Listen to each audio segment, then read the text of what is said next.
ঢালিউড ইন্ডাস্ট্রিতে ২৭ বছর কাটিয়ে দিলেন অভিনেত্রী শ্রাবন্তী চট্টোপাধ্যায়।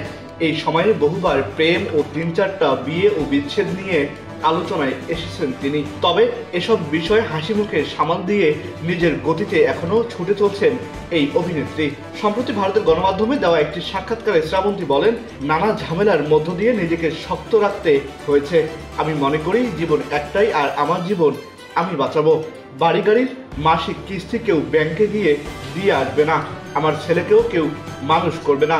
তার পাশাপাশি আমাকেও ভালো থাকতে হবে। ঈশ্বরের কাছে আমি কৃতজ্ঞ, মা বাবাকেও ধন্যবাদ যে আমি এরকম একটা জীবন পেয়েছি। দর্শকের জন্য আরো ভালো কাজ করতে চাই। বাকি কে কি বললো আমার কিছু এসে যায় না। অল্প বয়সে মা হয়েছেন শ্রাবন্তী। মা হওয়ার পরও অভিনয়ে চালিয়ে গেছেন।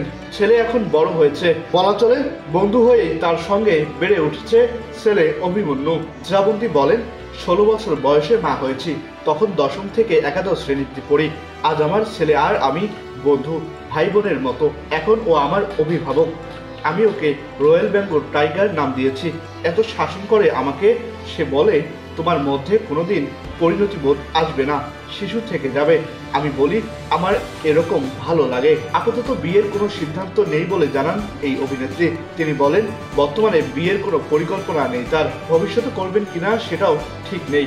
আপাতত জীবন উপভোগ করছেন তিনি। প্রেমের প্রসঙ্গে শ্রাবন্তী বলেন, সব সময় প্রেমে তো থাকি, কিন্তু সমস্যাটা হচ্ছে ভবিষ্যৎ ভাবতে শুরু করে দেয়। সব কিছুতে আমার একটু সময় লাগে।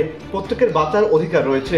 সে কিছু ভালো থাকবে সেটা তো তার ব্যক্তিগত ব্যাপার, তা না 3-4টা বিয়ে, সমাজের কত চোখ রাঙানি, এতে আমার কিছু যায় আসে না।